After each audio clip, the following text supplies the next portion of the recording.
This video, I'm telling you right now, is going to be all over the place. Matter of fact, this is the first time I'm driving my truck since my surgery. I got to tell you guys, you're amazing. Not just the growth of the channel, but all the kind words and the prayers and the well wishes and everything. I got to tell you, Tess and I really, really appreciated that. This is pretty rough. I got some rough days ahead of me still, but we're going to try to get a few things done today, and I'm glad you're back with us. Yeah, I'm going to run through the car wash, and of course, right now it starts raining, but I want to get my baby washed. We have an unlimited membership with Delta Sonic if you're in Western New York. It's phenomenal. It's like $30 a month or something like that, and you can go through as much as you want. They even hand dry it for you when you're done. I don't know that I'll ask them to do that today with the rain, but just want to get any dirt and grime off, and then we'll go back to the barn and get some work done. Hey, if you enjoy our videos, we sure would appreciate a thumbs up. Thank you so much for joining us. Yeah, I'll tell you one thing I'm enjoying right now. My Tim Hortons coffee. Best coffee in the world. And being laid up and in the house and everything, not having my treat, sure do appreciate it. Appreciate a lot of things right now. I really do.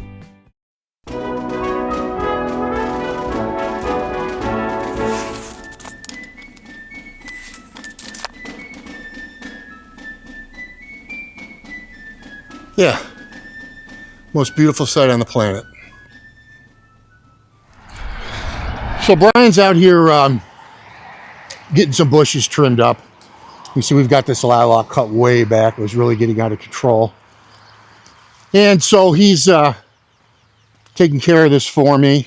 And then gives me an excuse to get on the tractor. He's going to get it all in piles, and I'll come along with the tractor and get it all up and dump it in the field. So looking better. Biggest challenge always is these huge Japanese willows. They're absolutely beautiful, but they are a bit of a pain to maintain.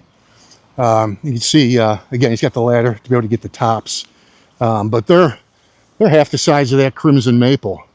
Oh, and look who we find out here. There's my girl. So, honey, what's going on? What are we doing?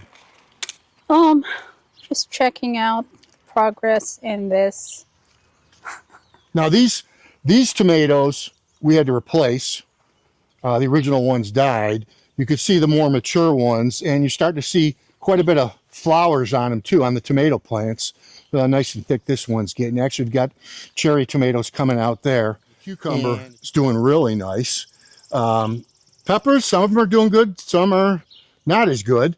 Same thing with the bush beans. But so you're going to fertilize? Yeah, I am going to fertilize. So one nice thing about having the fabric is that it's porous. That's why we didn't use any black plastic. So far, what's your opinion on the fabric? It's first year we've used the fabric. Yeah, I mean, I don't like that I'm not able to cultivate. Yeah, get to cultivate the soil in, or the very, fertilizer in. It's very convenient because by this time there should be a lot of like weeds around it. And so that's good. That's good. But that's the whole purpose we did it, because you just don't have the time to do all that weeding. Mm-hmm. And yeah, Tess added some bush beans along here. Yeah. So I think the weird spring we had, and a lot's been against us this year. But I think we even lost, she's got a sunflower there. That's a replacement. She actually had it planted right there, and we actually lost the sunflower.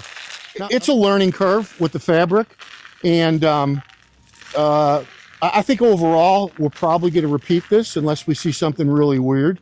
What I will do is once the growing season is over and she's harvested everything, I'll take all this fabric up. I'll throw it away. It's not that expensive. And then give the garden a few days to dry out, and then I'll give it a fall tilling. Now Tess will be doing a video in the fall on canning and what she does with the peppers and tomatoes especially. And there's a lot of variety of this tomatoes. We have the sunrise sauce. These are going to be yellow. And then you'll show us later on how to set that, how long you let it go for, and that kind of thing. Then we have our kosher salt here. We use the lemon. There's jars here. We're using These the are the quarts. little larger quart jars. Yeah. Which, talk about how critical that is, you know, about getting it wrong. I mean, And I got her last Christmas a machine that we believe is going to save her hours and hours of work. And of course, we'll demonstrate that on the channel. And those of you that can tomatoes might be very interested in this because it is an absolute time saver. All right, honey, thanks. I'm going to go ahead and I got to get some chemicals down throughout the property. And Brian's going to finish up the bushes, get the tractor out, clean all that up, and good to go. If we can beat this, you know, actually, if it rains later on, it's not a bad thing for this fertilizer, right? Yeah. Yeah. Either way, we'll turn the water on when you're done fertilizing just to try to liquefy some of this. Thanks, honey. Have fun.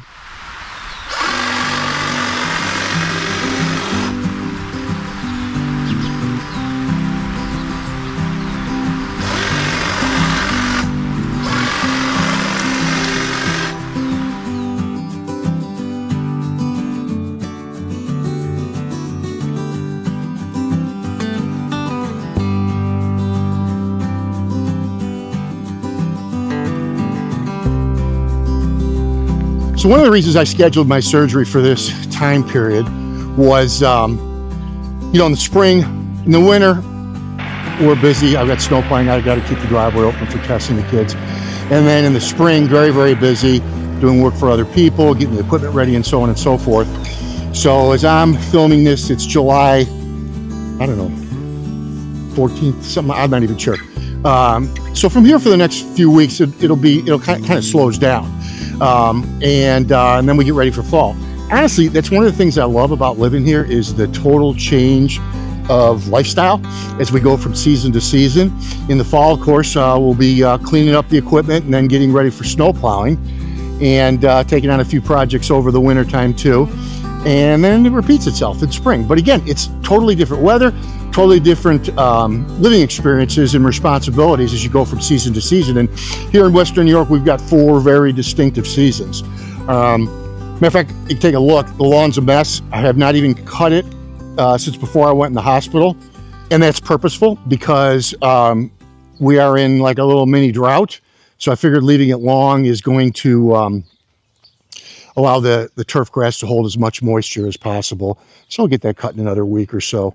But right now, I want to get, I use a spot herbicide for weeds. Got some clover in the lawn. And then I've also got a bunch of Roundup to do all throughout the property in the bed. So I use 2 main products. One everybody's familiar with is Roundup. And of course I use that in the beds and on the stone and things like that. The other is a spot killer made by Ortho. Neither of these are sponsored. Wish they were. And I use that. I basically walk the lawn and hit weeds as I see them. I don't do the whole property. It's just too much. Kind of the front and back and sides that are contiguous to the house. And it does a decent job. It really does. So I want to get these 2 products done. I don't know if it's going to rain or not, but I'm going to get them down. Now with this product, basically all I do is walk the lawn. And I know it's probably going to drive some of you guys crazy, like what a waste of time, but frankly, right now, today, there's not much more I can do. My condition the way it is, so it gives me something to do. All I do is walk and shoot. Crabgrass.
I am simply just trying to do what I can do.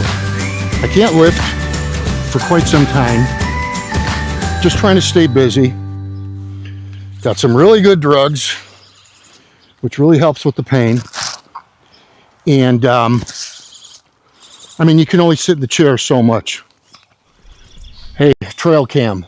Let me show you what we got on this trail cam. We were really, really excited.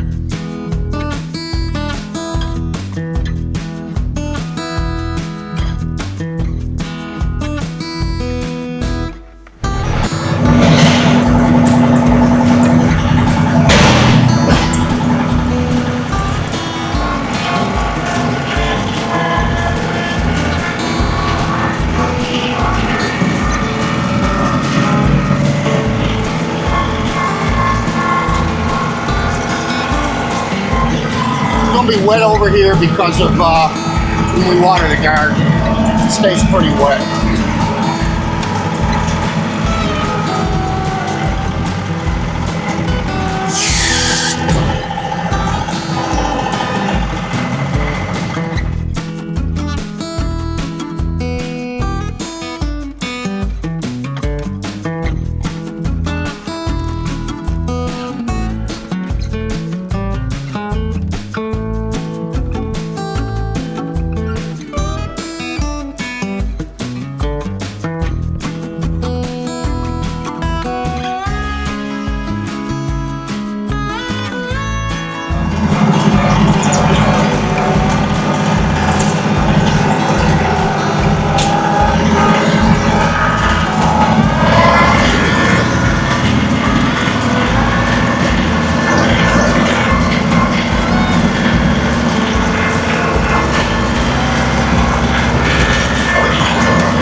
Back to the barn we go.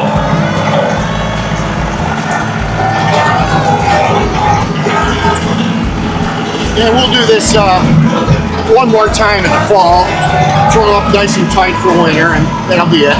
Got to where I basically do it twice a year. Early summer and in the fall.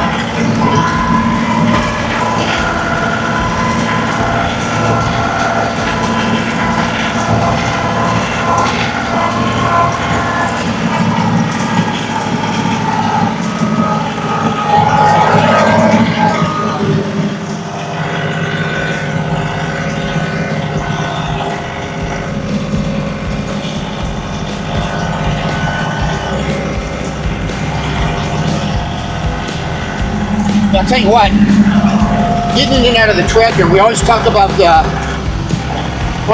3 points of contact when you're getting in a machine. I'll tell you what, when you get a bum leg, it's even more important.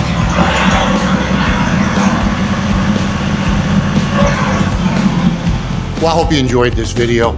It's all over the place. You know, I'm just trying to do what I can do given my physical limitations right now. But, you know, beats sitting in the chair, right? Just getting out and doing something. Hey, thanks so much for being here. And hey, listen, if you have not subscribed to our channel and you enjoy this type of content, please subscribe. We sure would appreciate it, and also always appreciate a thumbs up. God bless you all. And we'll see you next time on Tractors in Life.